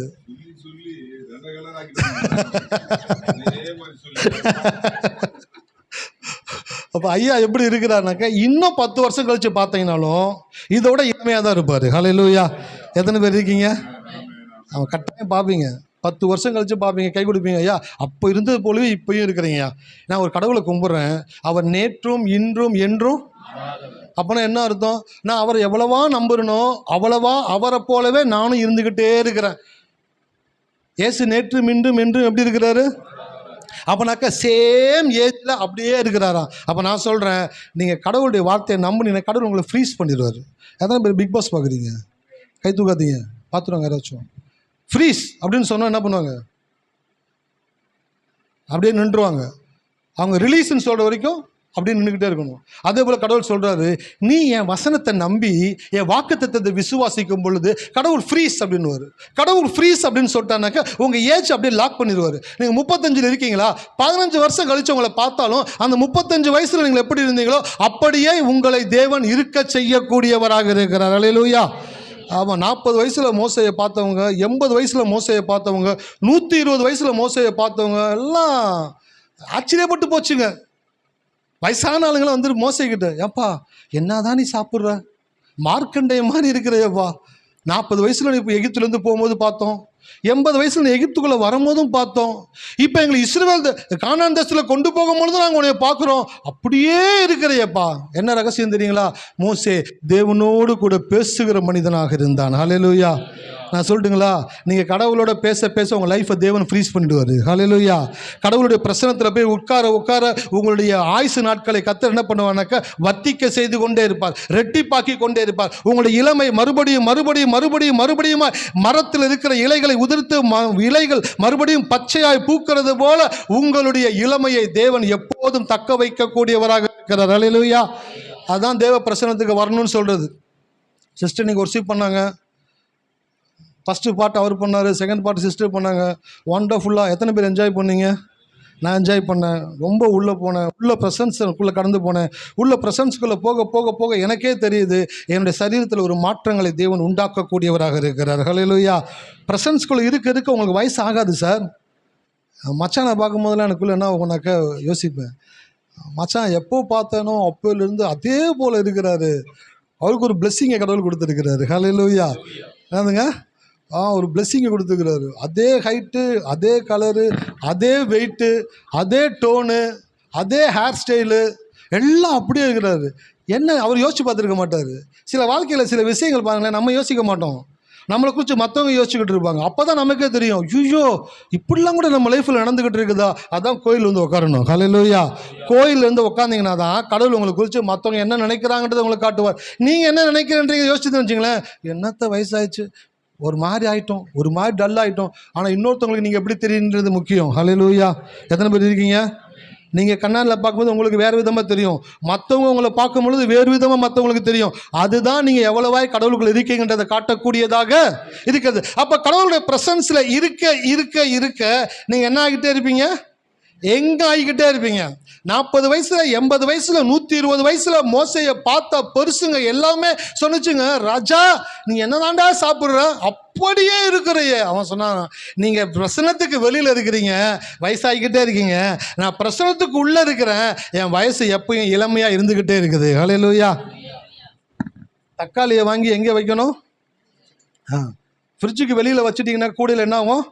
2 நாளில் தக்காளி கெட்டு போயிடும். ஆனால் ஃப்ரிட்ஜுக்குள்ளே வச்ச 4 நாளைக்கு முன்னாடி வச்ச தக்காளி எப்படி இருக்கும்? ஃப்ரெஷ்ஷாக இருக்கும். அதான் சார் ப்ரெசன்ஸு. பிரசனத்துக்குள்ளே இருக்க இருக்க இருக்க உங்களை தேவன் ஃப்ரெஷ்ஷாக வைத்து கொண்டே இருப்பார். ஹல்லேலூயா. இந்த ரகசியம் தெரிஞ்சவங்க பார்த்தீங்கன்னாக்கா எப்பயும் கர்த்தரை துதிச்சுக்கிட்டே இருப்பாங்க, கர்த்தரை ஸ்தோத்திரம் பண்ணிக்கிட்டே இருப்பாங்க, கர்த்தருடைய பிரசன்ஸை விரும்பிக்கிட்டே இருப்பாங்க, கர்த்தரை பாடிக்கிட்டே இருப்பாங்க, கர்த்தரை ஆராதிச்சுக்கிட்டே இருப்பாங்க. அவரை துதிக்க, பாட, ஆராதிக்க, வாக்குத்தத்தங்களை சொல்ல சொல்ல நீங்கள் பிரசன்ஸில் இருக்கீங்க. பிரசன்ஸில் இருக்கிற வரைக்கும் உங்கள் வயசு ஏறாது. ஹல்லேலூயா. இன்னும் நீங்கள் அழகாயிட்டே இருப்பீங்க. ஹல்லேலூயா. இன்னும் நீங்கள் அழகாகும்படியாய் தேவன் செய்வார். இன்னும் உங்களை தேவன் பியூட்டிஃபை பண்ணக்கூடியவராக இருக்கிறார், அலங்காரப்படுத்தக்கூடியவராக இருக்கிறார். அலங்கோலமானவர்களை அலங்காரப்படுத்துகிற தேவன் நம்மளுடைய தேவன் என்பதை மறந்து விடாதீர்கள். இருளில் இருக்கும் ஜனங்கள் பெரிய வெளிச்சத்தை கண்டார்கள், மரண இருளின் திசைகளில் இருக்கிறவர்களுக்கு வெளிச்சம் உதித்தது. நான் சொல்லுகிறேன், உங்கள் வாழ்க்கை எவ்வளவு அலங்கோலமாக அசிங்கமாக இருந்தாலும் நீங்கள் பிரசன்ஸில் போய் உட்கார உட்கார உட்கார உங்களை தேவன் அலங்காரப்படுத்தி கொண்டே இருப்பார். அப்போ அந்த ப்ரெசன்ஸில் இருக்கும் பொழுது உங்களோட ஏஜ் ஏறாது. அது மாத்திரம் கிடையாது, நீங்கள் உங்கள் லைஃப்பில் உங்களை குறித்து என்ன நினைக்கிறீங்கன்றதை தாண்டி உங்களை குறித்து கடவுள் என்ன நினைக்கிறான்றதை படித்து பாருங்கள். கடவுள் உங்களை குறித்து என்ன நினைக்கிறான்றதை வேதத்தை படித்து பார்க்கும் பொழுது தான் நீங்கள் அப்படி உங்களுடைய மனநிலையை மாற்றக்கூடியவர்களாக இருக்கிறீர்கள். அப்போ இருதயத்தின் நிறைவினால் வாய். ஆமாம், அப்போ டிவியில் வரக்கூடிய சீரியலோ படமோ அது டிவிக்குள்ளேருந்து வரலை, ஒரு இடத்துல போட்டுக்கிட்டு இருக்காங்க, அது இங்கே டெலிகாஸ்ட்டு ஆகிக்கிட்டு இருக்கு. அப்போ இருதயத்தில் என்ன நினைக்கிறீங்களோ அதுதான் அப்படி தான் நீங்கள் பார்ப்பீங்க, அப்படி தான் நீங்கள் பேசுவீங்க. உங்களுடைய பார்வையும் உங்களுடைய பேச்சும் நீங்கள் என்ன இருதயத்தில் வைத்திருக்கிறீர்கள் என்பதை குறித்ததான வெளிப்பாடாக இருக்கிறது. ஆகினால உங்களுடைய இருதயத்தை நல்ல விஷயங்களினாலே நிரப்புங்கள். ஹல்லேலூயா. ஒருத்தன் கையில் ஒரு 10,000 வச்சுருக்கான். எவ்வளோ வச்சுருக்காங்க? 10,000 பணத்தை கையில் வச்சுருக்கிறான். 10,000 கையில் பணத்தை வச்சுட்டு ஒரு கடைக்குள்ளே போகிறான். ஒரு பொருளை பார்க்குறான். அந்த பொருளுடைய விலை 1200 போட்டிருக்குது. இப்போ அந்த பொருளை அவன் எப்படி பார்ப்பான்? சீரியஸாக பார்ப்பானா, அலட்சியமாக பார்ப்பானா? ஏன்னா கையில் எவ்வளோ வச்சுருக்கான்?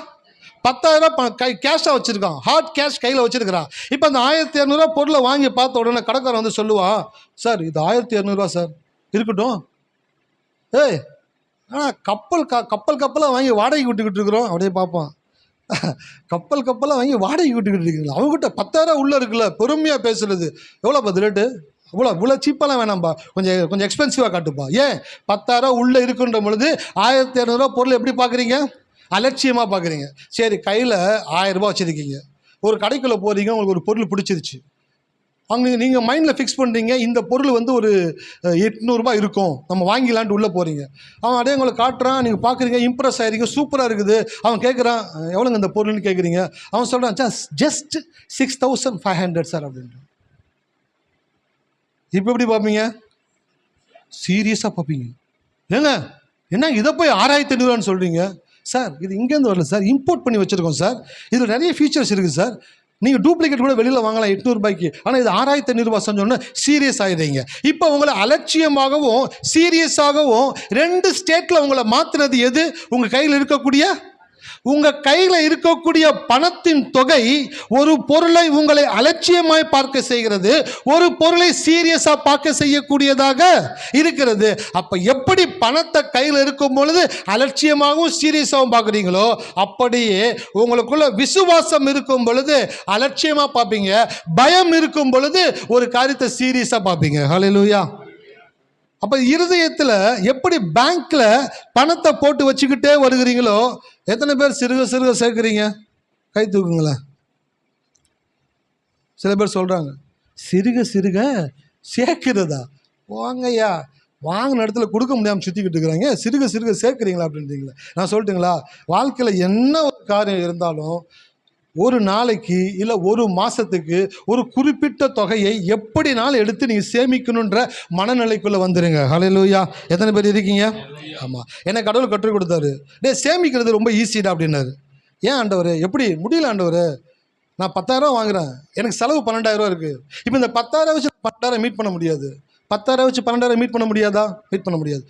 அப்போ உங்கள்கிட்ட 9,000 இருந்தாலும் அதை மீட் பண்ண முடியாதா? மீட் பண்ண முடியாது. இப்போ உங்கள்கிட்ட ஒரு 10,000 வந்துச்சுன்னா அதை 10,000 பார்க்காத, அதை 9,000 பாரு. எப்படி ஆண்டவர்? 10,000 9,000 பாருடா. நீ 10,000 9,000 பார்த்து 1,000 எடுத்து நீ சேமிக்கும் பொழுது ஒரு நாள் வரும், அன்னைக்கு நீ 1,00,000 ரூபாய் யோசிச்சுக்கிட்டு இருப்ப. அந்த 1,00,000 ரூபா உனக்கு 10,000 போல தெரியும். ஏன்னாக்க ஆல்ரெடி 1,000 சேர்த்து வச்சுக்கிட்டே வந்த பத்தியா, அந்த சேமிப்பு எல்லாம் ஒரு நாள் நீ பெரிய தொகையை எதிர்பார்க்கும் பொழுது அது உனக்கு ரொம்ப அலட்சியமான தொகையாய் காண்பிக்கக்கூடிய விதத்தில் நீ சேமித்தது உனக்கு உதவி செய்யக்கூடியதாக இருக்கிறது. ஹல்லேலூயா. எத்தனை பேர் இருக்கீங்க? 1,000 ரூபாய் கையில் வந்தோடனே அது 800 பாருங்க. எவ்வளோ பார்க்கணும்? என்ன சார் இப்போ தான் 900 நீங்கள் அடுத்து 800ன்றீங்க. ஃபஸ்ட்டு 10% யாருக்கு கொடுத்துடணும்?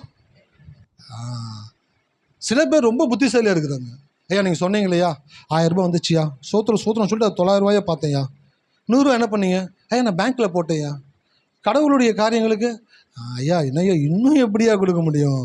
1,000 ரூபாயில் அது 900 ரூபாயை பார்த்து 100 ரூபாயை எடுத்து சேர்த்து வச்சிங்கனாக்க அந்த 100 ரூபாய் 100 ரூபாவே தான் இருக்கும். 1,000 ரூபாவை 800 பார்த்து 100 ரூபாய் கடவுளுக்கும் 100 ரூபாவும் சேமிக்கவும் வைக்கும் பொழுது நீங்கள் கடவுளுடைய காரியத்தில் சேமிக்கிறீங்க, உலக காரியத்தில் சேமிக்கிறீங்க.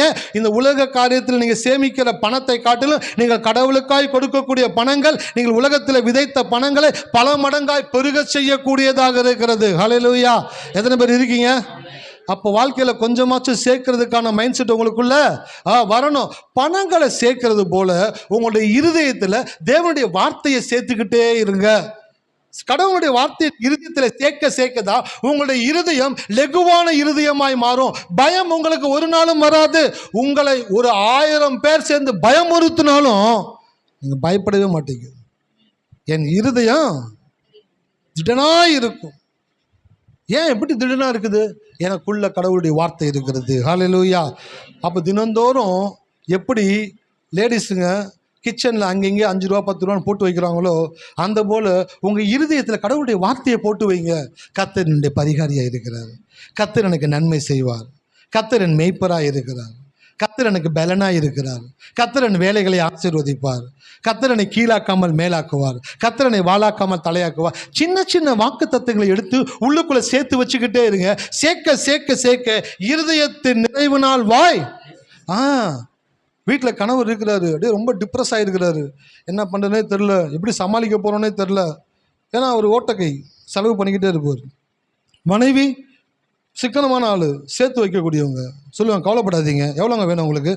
இல்லை இப்போ 5000 நாளைக்கு கொடுத்தே ஆகணும், டியூ கட்டி ஆகணும், இஎம்ஐ பே பண்ணி ஆகணும், என்ன பண்ணுன்னு தெரில, 5000 தானே இருங்க அப்படின்னு போய் ஓப்பன் பண்ணுறாங்க. வீட்டில் ஓப்பன் பண்ணி பார்த்தாக்க அங்கங்கே 1000 2000 500 300 போட்டு வச்சுருக்காங்க. அதெல்லாம் எடுத்து கொண்டு வந்து அவங்கள்ட்ட கொடுக்கும் பொழுது கணவர் பார்ப்பார், நான் கொடுத்த பைசாவில் எப்படி இதெல்லாம் சேவ் பண்ணேன்? நீங்கள் கொடுத்த பணத்தில் பல்ல கடிச்சிக்கிட்டு தினந்தோறும் கொஞ்சம் கொஞ்சமாக எடுத்து வைக்க ஆரம்பித்தேன். இன்றைக்கி அது நமக்கு உதவக்கூடியதாக இருக்கிறது. ஹல்லேலூயா.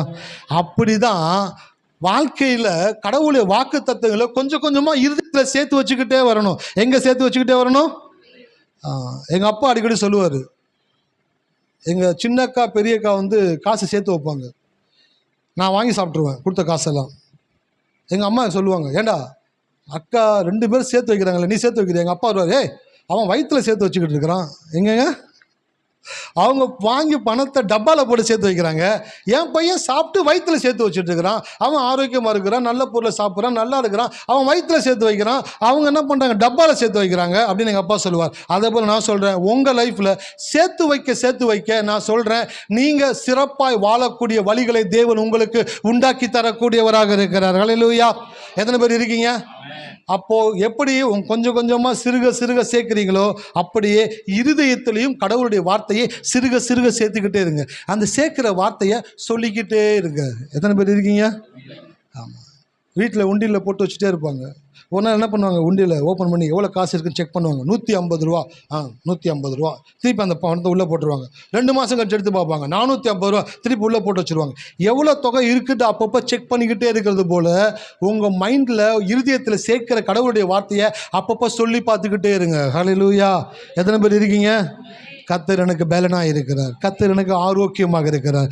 என் உடல் உறுப்புகளை எல்லாம் தேவன் ஆரோக்கியமாய் செயல்படும்படி செய்ய கொண்டு இருக்கிறார். ஹல்லேலூயா.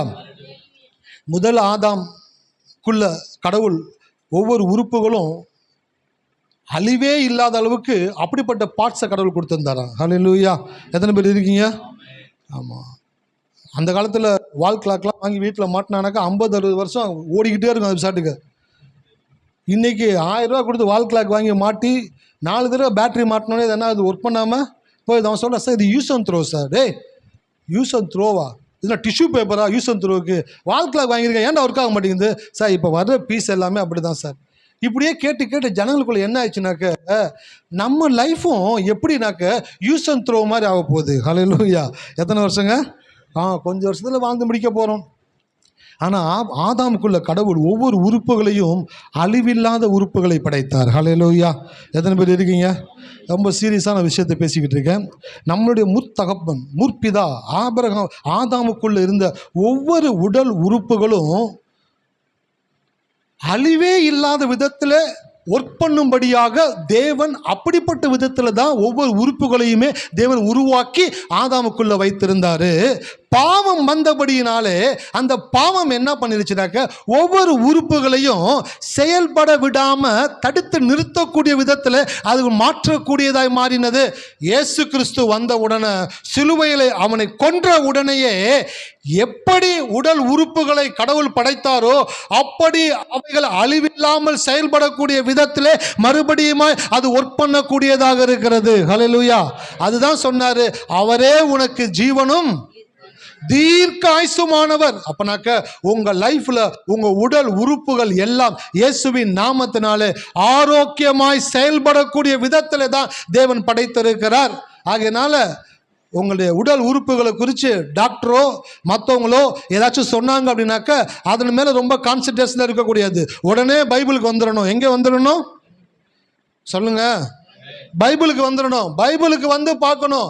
கண்ணை குறித்து கடவுள் என்ன சொல்லியிருக்கிறார், இருதயத்தை குறித்து என்ன சொல்லியிருக்கிறார், உடல் உறுப்புகளை குறித்து தேவன் என்ன சொல்லியிருக்கிறார், அதை எப்படி படைத்திருக்கிறார், அதை குறித்து பார்க்க பார்க்க பார்க்க உங்கள் உடல் உறுப்புகள் ஆரோக்கியம் அடைந்து கொண்டே இருக்கக்கூடியதாக இருக்கிறது. இன்னைக்கு ஒரு காரியத்தை உங்கள் இதில் காமிச்சிட்டு கடந்து போக போகிறேன். எடுத்து வாசிங்க 1 சாமுவேல் 17 10-11 வாசிப்போம். பின்னும் அந்த பெலிஸ்தன், நான் இன்றைய தினம் இஸ்ரவேலுடைய சேனைகளை நிந்தித்தேன். நாம் ஒருவரோடு ஒருவர் யுத்தம் பண்ண ஒருவனை விடுங்கள் என்று சொல்லி கொண்டு வருவான். சவுலும் இஸ்ரவேல் அனைவரும் அந்த பெலிஸ்தனுடைய வார்த்தைகளை கேட்டு கலங்கி மிகவும் பயப்பட்டார்கள். ஆமென், ஹல்லேலூயா. 26 வாசிங்க. அப்பொழுது தாவீது தன்னண்டையிலே நிற்கிறவர்களை பார்த்து, இந்த பெலிஸ்தனை கொன்று இஸ்ரவேலுக்கு நேரிட்ட நிந்தையை நீக்குகிறவனுக்கு என்ன செய்யப்படும்? ஜீவனுள்ள தேவனுடைய சேனைகளை நிந்திக்கிறதுக்கு விருத்தச்சேதனம் இல்லாத இந்த பெலிஸ்தன் எம்மாத்திரம் என்றான். ஆமென், ஹல்லேலூயா. இந்த கதை எல்லாத்துக்குமே தெரியும். ஆமாவா இல்லையா? எல்லாருக்குமே தெரியும். கோலியாத்தை தாவீது கொன்றான். அந்த ஒரு சப்ஜெக்ட் எல்லாத்தையும் பல விதங்களில் பேசியிருப்பாங்க. இன்றைக்கி சில காரியங்கள் உங்களுக்கு இதுலேருந்து காண்பிக்க போகிறேன். என்னன்னாக்க, கோலியாத்து ஒருத்தன் வந்து நின்று சவுலும் இஸ்ரவேல் படை அனைத்தையும் நடுங்க பண்ணுறான். என்ன பண்ணுறாங்க? நடுங்க பண்ணுறான். எத்தனை நாள் நடுங்க பண்ணா? 40 நாள் வந்து பேசிக்கிட்டு இருக்கிறான். வாங்கடா, உங்களில் ஒருத்தன் அனுப்புங்க. அந்த ஒருத்தன் என்னை கொண்டுட்டான் அப்படின்னாக்க எங்கள் பெலிஸ்திய தேசமும் உங்களுக்கு அடிமைகளாக இருப்பாங்க. ஆனால் நான் உங்கள் ஆளை கொண்டுட்டேனாக்க உங்கள் தேசமும் ராஜாவும் மக்களும் எனக்கு அடிமைகளாக வேண்டும் என்று சொல்லி அச்சுறுத்தி பயமுறுத்தி பேசிக்கொண்டே இருக்கிறான். அப்படி பேசிக்கொண்டே இருக்கும் பொழுது 11ஆம் வசனம் போட்டிருக்குது, சவுலும் இஸ்ரவேல் அனைவரும் அந்த பெலிஸ்தனுடைய வார்த்தைகளை கேட்டு கலங்கி மிகவும் பயப்பட்டார்கள். பாருங்க, வசனத்தை படிக்கும் பொழுது ஒவ்வொரு வார்த்தைக்குள்ளும் சில அர்த்தங்களை தேவன் வைத்துக்கிறார். கேட்டு கலங்கி மிகவும் பயப்பட்டார்கள். அப்போ பயம் எப்போ வரும் ஒருத்தனுக்குள்ள? எப்போ ஒருத்தன் சீரியஸாக இருப்பான்? ஒருத்தனுக்குள்ள பயம் இருந்துச்சுனாக்க அவன் சீரியஸாக இருப்பான். விசுவாசம் இருந்துச்சுனாக்க அலட்சியமாக இருப்பான். அப்போ சவுலும் இஸ்ரவேல் படையும் கோலியாத்தை பார்க்கும் பொழுது சீரியஸாக இருக்கிறாங்க. நான் பண்ண போகிறேன்னு தெரியல, என்ன செய்ய போகிறோன்னு தெரியலன்றாங்க. அண்ணன்களுக்கு சாப்பாடு எடுத்துகிட்டு போனவன் அங்கே நின்று அப்படி பார்க்குறான், அலட்சியமாக பார்க்குறான். என்ன பண்ணுறாங்க? அதான் சொன்னேன், வாழ்க்கையில் பிரச்சனைகளை சீரியஸாக பார்க்காதீங்க. நீங்கள் சீரியஸாக பார்க்க அது உங்களை பயமுறுத்திக்கிட்டே இருக்கும். அலட்சியமாக பாருங்க, இந்த பிரச்சனை தானே, இயேசுவின் நாமத்தினால இதை நான் எப்படி ஜெயிக்கிறேன்னு பாரு. இந்த பிரச்சனை ஒன்றுமே இல்லை, இந்த வியாதி ஒன்றுமே இல்லை, இந்த தேவை ஒன்றுமே இல்லை, இந்த குறைவு ஒன்றுமே இல்லை, இந்த காரியங்களிலே தேவன் எனக்கு ஜெயத்தை கொடுப்பார். அல்லேலூயா. அப்போ அலட்சியமாக பார்க்கணும். இஸ்ரவேலும் சவுலும் இஸ்ரவேல் படையும் கோலியாத்தை வந்து சீரியஸாக பார்த்துக்கிட்டு இருக்காங்க. ஒரு சின்ன பையன் வந்து கோலியாத்தை அசால்ட்டாக பார்க்குறான், அலட்சியமாக பார்க்குறான். அவனோட பார்வை எப்படி இருக்குனாக்க, இவன் தானே, இவனை கொண்டுடலாம்பா, பெரிய விஷயமே கிடையாது அப்படின்னு ரிலாக்ஸாக பேசிக்கிட்டு இருக்கிறான். அந்த இடத்துல ஒரு காரணம் இருக்குது பாருங்க. பயம் காரணங்களையே பேசும், தைரியம் காரியங்களையே பேசும். எத்தனை பேர் கவனிக்கிறீங்க? உங்களோட அட்டென்ஷன் நான் எதிர்பார்க்குறேன்.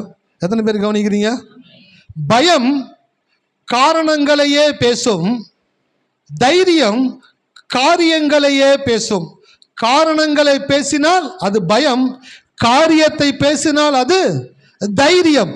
சவுலும் இஸ்ரவேல் படை எல்லாமே என்ன பேசிக்கிட்டு கணக்க, கோலியாத் பெரிய வீரன், சிறு வயதுலேருந்து யுத்த வீரன், அவனை ஜெயிக்க முடியாது, அவன்கிட்ட போனால் நம்மளை ஒன்றுமில்லாம ஆக்கிடுவான், என்ன பண்ண போகிறோமே தெரில, காரணங்களையே பேசிக்கிட்டு இருக்கிறாங்க. தாவீது வந்து பார்த்துட்டு இவனை கொல்லுகிறவனுக்கு என்ன செய்யப்படும் காரியத்தை பேசுகிறான். ஹல்லேலூயா. எத்தனை பேர் இருக்கீங்க? லைஃப்பில் காரணங்களை பேசுகிறத முதல்ல நிறுத்துங்க, காரியத்தை பேச ஆரம்பிங்க. நீங்கள் எப்போ காரியத்தை பேசுகிறீங்களோ அப்போ உங்களுக்காய் தேவன் செயல்படக்கூடியவராக இருக்கிறார். அல்லேலூயா. காரணங்களை பேசவே பேசாதீங்க. இல்லைங்க, என் உடல்ல இந்த மாதிரி ஒரு விஷயம் இருக்கனால தான் இந்த வியாதி எனக்கு இருக்குது. அப்போ என்ன பண்ணுறீங்க? காரணத்தை சொல்லி இதனால தான் இது இருக்குது அப்படின்ட்டு பேசுகிறவங்க பயத்தில் இருக்கிறாங்கன்னு அர்த்தம். அவங்க சீரியஸாக இருக்கிறாங்கன்னு அர்த்தம். காரணங்களை பேசக்கூடாது. என்ன பேசணும்?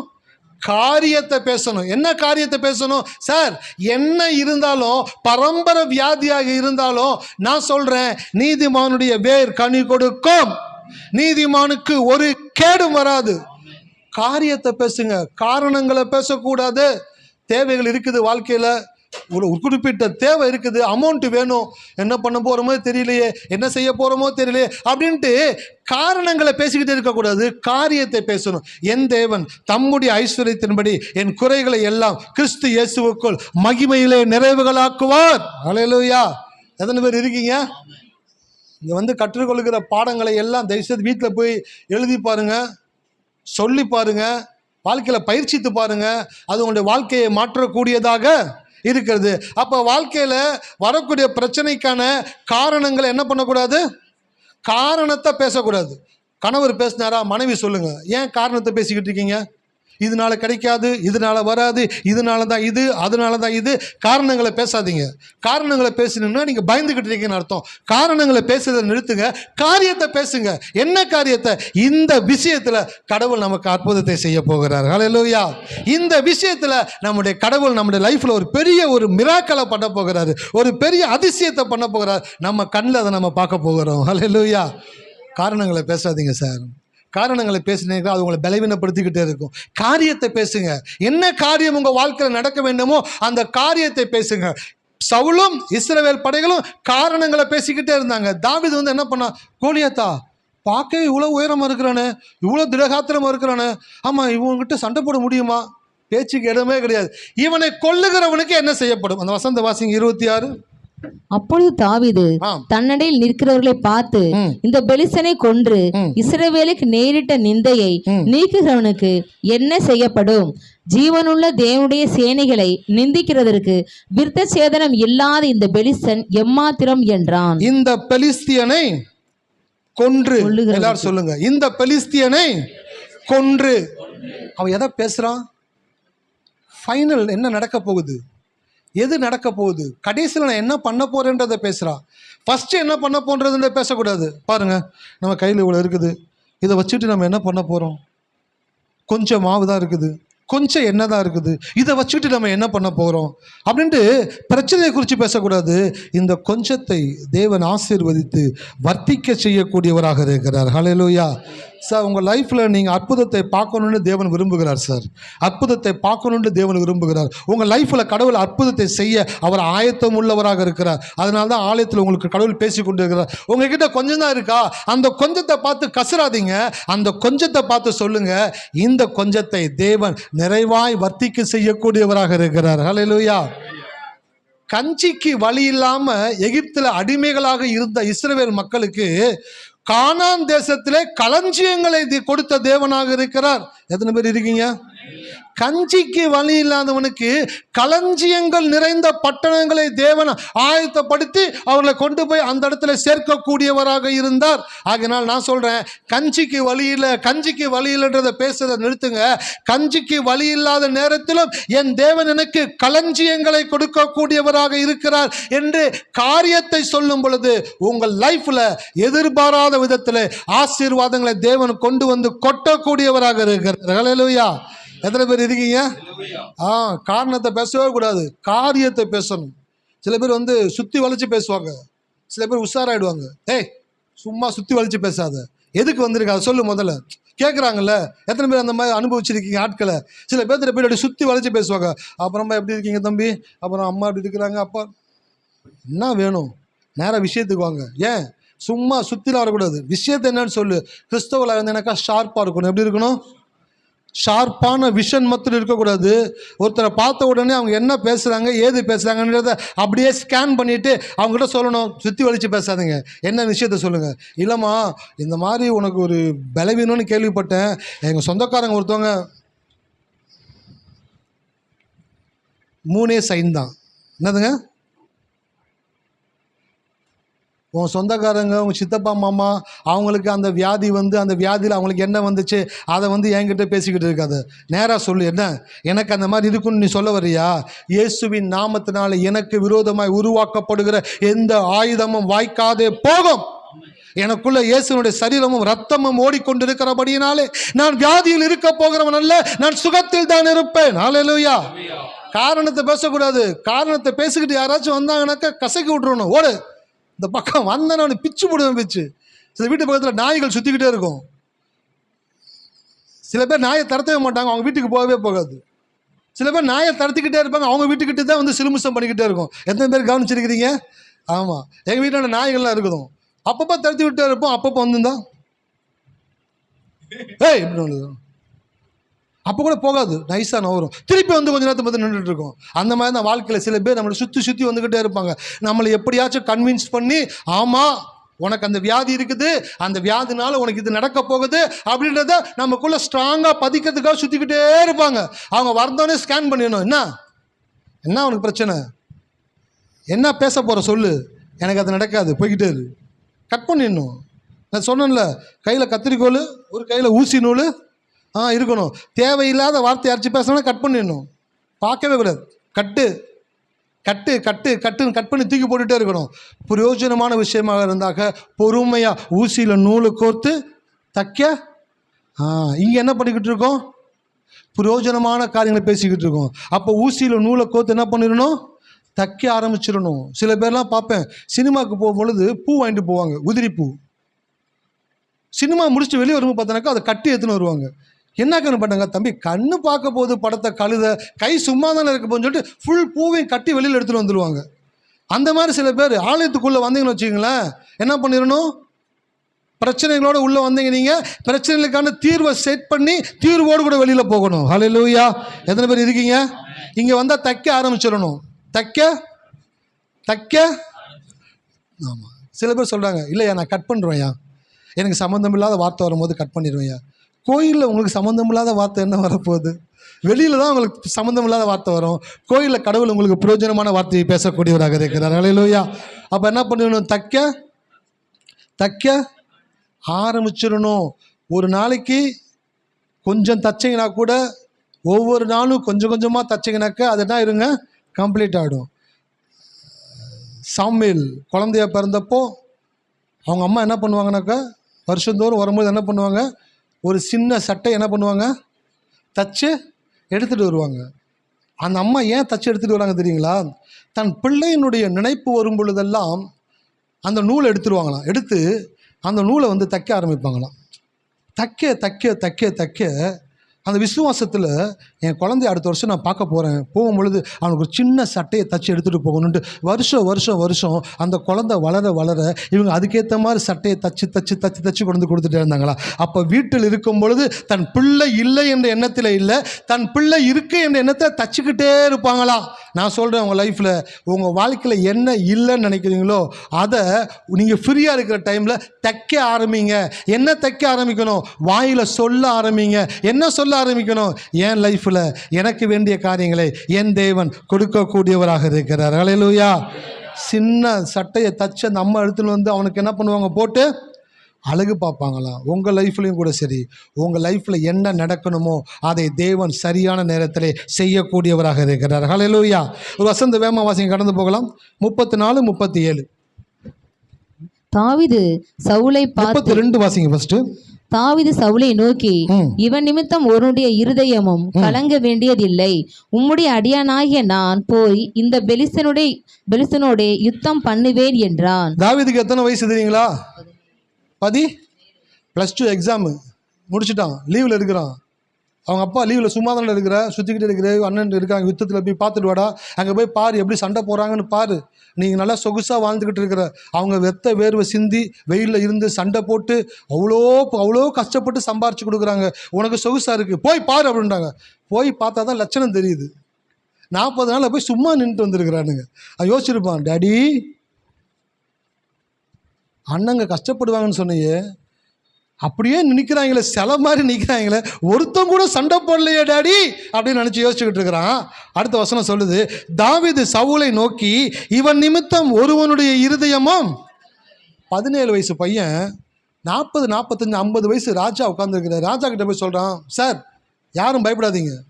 டேய் யாரா நீ, பென்சில் மாதிரி இருக்கிற, பச்சை மைதா மாவுமாக இருக்குது பார்க்குறதுக்கு, நான் இஸ்ரவேல் தேசத்தினுடைய ராஜா, என்கிட்ட வந்து சொல்கிற யாரும் பயப்படாதீங்க. சார் எங்கப்பா என்ன பண்ண போகிற நீ, யாரும் பயப்படாதீங்கன்ற. அவன் சொல்கிறான், நீங்கள் எல்லாம் ஆல்ரெடி பயந்து தான் இருக்கிறீங்க, அதனால தான் சொல்கிறேன் யாரும் பயப்படாதீங்க. அவனோட போய் நான் சண்டை போடுறேன். எப்படி பார்க்குறான் தாவீது கோலியாத்தை? அலட்சியமாக பார்க்குறான். சே இவன் தானே, அசால்ட்டாக முடிச்சிடலாம். சில பேர் டீ கடையில் நின்று பேசிக்கிட்டு இருப்பாங்க, டீ சாப்பிட்டுக்கிட்டு. என்னவா, ஒரு இடம் ஒன்று பார்த்தேன், 40 லட்சம்ன்றான். அப்புறம் நாளைக்கு முடிக்க போகிறேன்.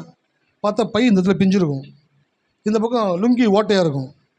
டீ குடித்த டீக்கு காசு கொடுக்க காசு இருக்க, கணக்கில் அக்கௌண்ட் வைக்க சொல்லிக்கிட்டு இருப்பான். ஆனால் பேசுகிறது பார்த்துன்னு வச்சுங்களேன், 40 லட்சம் அடுத்து முடிச்சு நாளைக்கு முடிச்சிடுவேன், நாளைக்கு முடிக்கிற 2% புரோக்கரேஜை வாங்குகிறோம், எல்லாத்தையும் செட்டில் பண்ணுறோம், டீ கடை போகிறேன் பார்த்துட்டு. டேய் இப்படி தானடா பல வருஷமாக சொல்லிக்கிட்டு இருக்கீங்க, உனக்கு அட்டை போட்டு நோட்டு போட்டு புக்கு போட்டு இன்னும் நீ 5 பைசா கொடுக்குற காரில் டெய்லி வந்து குடிக்கிறாங்க. 40 லட்சத்தை முடிக்கிறோம், 50 லட்சத்தை முடிக்கிறோம், 1 கோடி முடிக்கிறோன்றாங்க, ஒன்றுமே முடிக்க மாட்டேங்கடா. டே கணக்கியாச்சும் முடிங்கடா, எவ்வளோ ஆச்சு, சரி கொடுத்துருவான் போல நினச்சாக்கா, இதையும் சேர்த்து எழுதிக்கோ.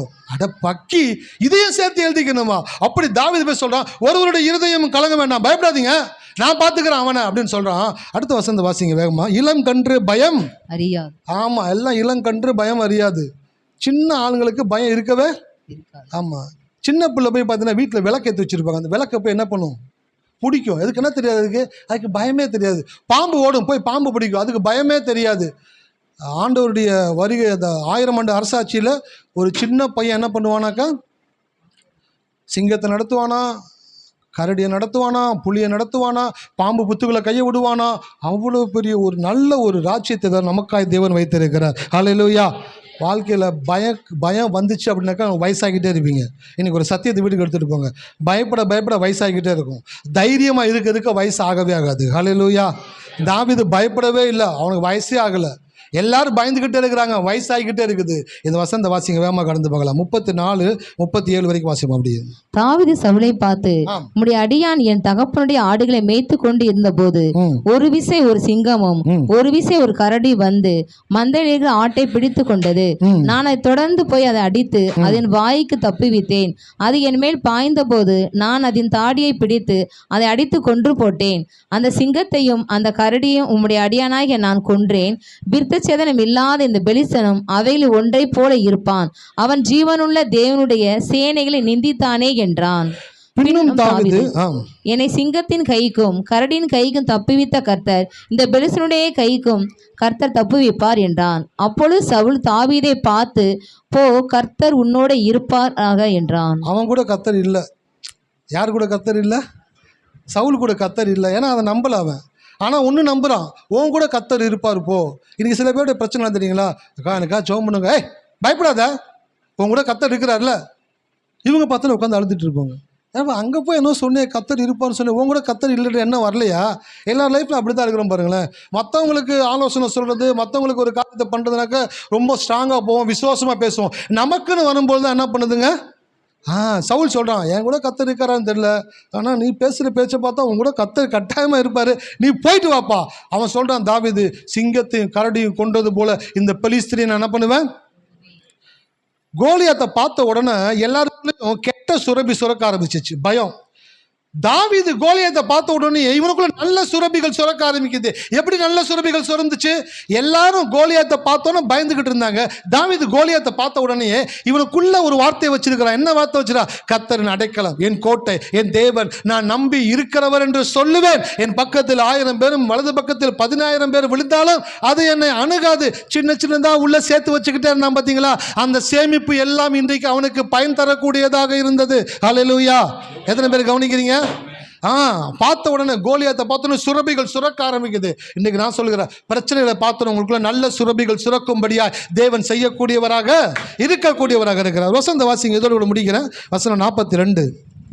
பெலிஸ்தனை சுற்றி பார்த்து பெலிஸ்தன் சுற்றி பார்த்து தாவீதை கண்டு அவன் இளைஞனும் சௌந்தரிய ரூபமான சிவந்த மேனியுள்ளவனுமாய் இருந்தபடினால் அவனை அசட்டை பண்ணினான். தாவீது கோலியாத்தை அலட்சியமா பார்த்தான். கோலியாத்து தாவீது என்ன பண்ணா? அசட்டை பண்ணுறான். இவனா தானா, என்ன தவுளோண்டு பையன், இவனை நம்மளால கொல்ல முடியாதா அப்படின்னு அலட்சியம் அசட்டை பண்ணுறான்.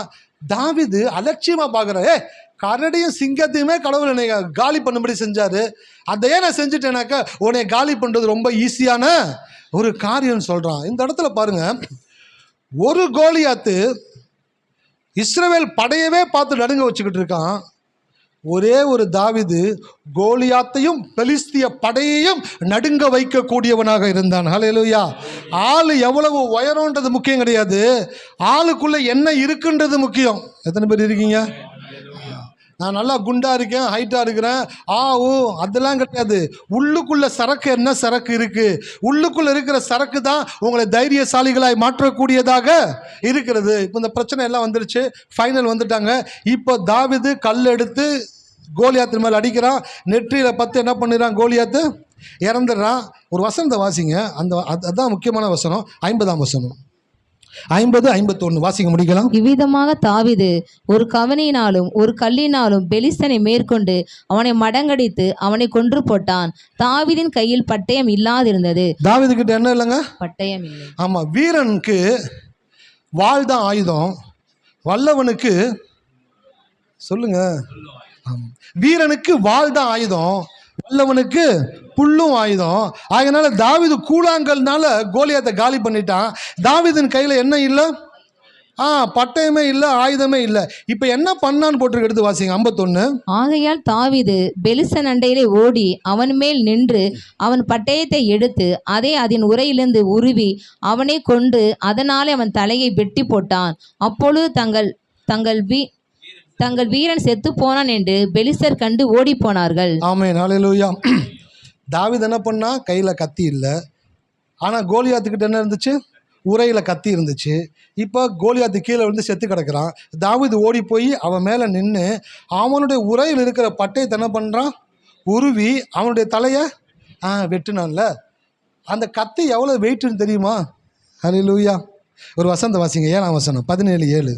அவனுடைய ஈட்டி தாங்கு நெசவுக்காரரின் படைமரத்தின் கனதியும் அவன் ஈட்டின் அழகு 600 சேக்கல் இரும்புமாயிருக்கும். பரிசை பிடிக்கிறவன் அவனுக்கு முன்னாக நடப்பான். பாருங்க, அவன் ஈட்டியின் அழகு 600 சேக்கல் இரும்பா இருக்கும். ஈட்டி எத்தனை பேர் பார்த்துருக்கீங்க? குச்சி மாதிரி இருக்கும், மேலே என்ன இருக்குங்க? கூர்ப்பா இருக்கும்ல.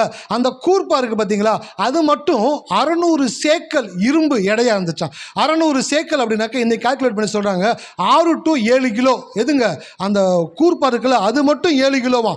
அது 7 கிலோ வச்சாங்க அப்படின்னாக்க ஆஸ் பர் டிசைன் சொல்கிறாங்க, அது 7 கிலோ இருந்துச்சுனாக்க அந்த கம்பியினுடைய உயரம், அகலம், தடிமனு, அது பிடிக்கக்கூடிய விதம், அதெல்லாம் கணக்கு பண்ணி சொல்கிறாங்க 25 கிலோ 30 கிலோ இருக்குமா அவனுடைய ஈட்டி.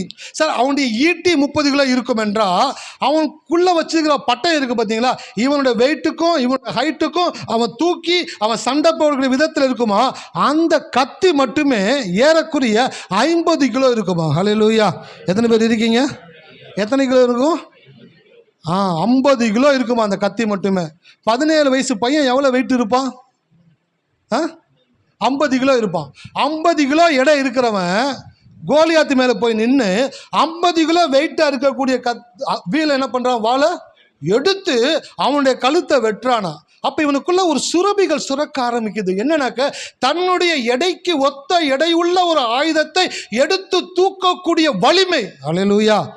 ஆட்டுக்குட்டி 10 கிலோ 15 கிலோ இருக்கும், அதை தூக்கி பழக்கப்பட்டவன் 50 கிலோவை தூக்குறானாக்க அவனுடைய ஹார்மோன்ஸில் மாற்றங்களை தேவன் ஏற்படும்படி செய்தார். நான் சொல்கிறேன், இந்த மாலை வேளையில் உங்கள் பிரச்சனைகளை என்னைக்கு அலட்சியமாக பார்க்குறீங்களோ அப்போவே உங்களுக்குள்ள ஹார்மோன்ஸுகளை தேவன் சுரக்கும்படி செய்யக்கூடியவராக இருக்கிறார். உங்களுடைய பலத்தையும் தாண்டி காரியங்களை சாதிக்கக்கூடியவர்களாய் தேவன் உங்களை மாற்றக்கூடியவராக இருக்கிறார். ஹல்லேலூயா. எத்தனை பேர் இருக்கீங்க? 50 கிலோ இடம் இருக்கிறவன் 50 கிலோவை தூக்கி அவன் கழுத்தை வெட்டுறாமனாக்கா ஹார்மோன் சுரக்குது. கழுகு என்ன பண்ணுங்க?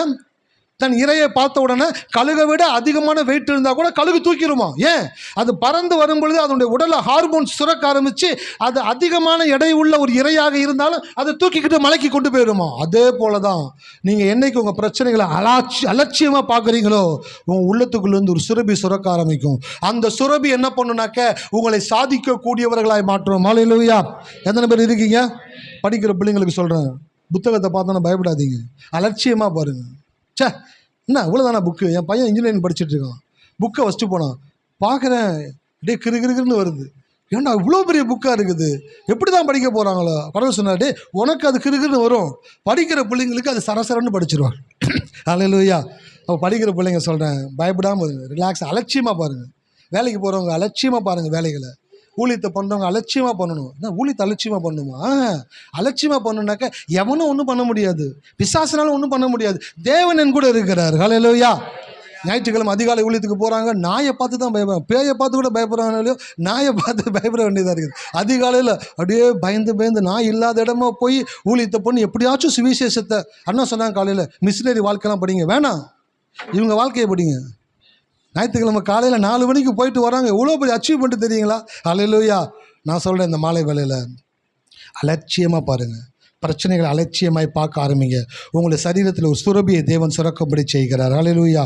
கண்களை மூடுவோமா? நன்றி தகப்பனே, இந்த இரவு வேளையில் எங்களை அர்ப்பணிக்கிறோம் கர்த்தாவே. எங்களுடைய பிரச்சனைகளை அலட்சியமாய் பார்க்க எங்களுக்கு கிருபை தாருங்க ஆண்டவரே. பிரச்சனைகளை அலட்சியமாய் பார்த்து ஆண்டவரே நாங்கள் வெற்றி சிறக்க பண்ணுகிற தேவங்களோடு கூட இருக்கிறதற்காக நன்றி செலுத்துகிறோம். இந்த மாலை வேளையிலே வார்த்தையை கேட்டு ஒவ்வொரு பிள்ளைகளுடைய உள்ளத்திலும் விசுவாசம் உண்டாகட்டும், தைரியம் உண்டாகட்டும், பலன் உண்டாகட்டும். அவருடைய உடலிலே நல்ல சுரபிகளை தேவன் சுரக்க செய்வீராக. அவருடைய மனதிலே நல்ல சுரபிகளை சுரக்க செய்வீராக. அவருடைய மூளையிலே, அவருடைய இருதயத்திலே, அவருடைய உடல் உறுப்புகளிலே நல்ல சுரபிகள் சுரக்கட்டும் கர்த்தாவே. நல்ல காரியங்களை அவர்கள் காணும்படி செய்யுங்க ஆண்டவரே. அவருடைய இருதயம் நல்ல காரியங்களினால நிரப்பப்படட்டும் கர்த்தாவே. இருதயம் நிரப்பும் பொழுதுதான் அவருடைய பார்வை சரியாகிறது, அவருடைய வார்த்தை சரியாக கூடியதாக இருக்கிறது. இந்த இரவு வேளையிலே மக்களை நான் ஆசீர்வதிக்கிறேன். அவர்களுக்குள்ள நல்ல சுரபிகள் இயேசுவின் நாமத்தினாலே சுரக்கட்டும். அந்த ஊற்றை கர்த்தர் திறக்கும்படியாய் கட்டளிடுகிறோம். ஆகாருக்காக ஒரு ஊற்றை கட்டளிட்டீரே, என் ஜனங்களுக்காக ஒரு ஊற்று அவர்கள் உடலிலே உண்டாகட்டும் கர்த்தாவே. இந்த இரவு வேளையிலே ஆரோக்கியத்தின் ஊற்று, அற்புதத்தின் ஊற்று என் ஜனங்களுடைய சரீரங்களுக்குள்ளே உண்டாகும்படியாய் கட்டளிடுகிறேன் கர்த்தாவே. அவர்களை ஆசீர்வதிக்கப்பட்டவர்களாய் மாற்றுவீராக. ஒரு ஆசீர்வாதத்தின் ஊற்று அவர்களுக்குள்ளே உண்டாகிறதற்காக நன்றி கர்த்தாவே. தொடர்ந்து ஆசீர்வதிப்பீராக. இயேசுவின் நாமத்தில் ஜெபிக்கிறோம் நல்ல பிதாவே.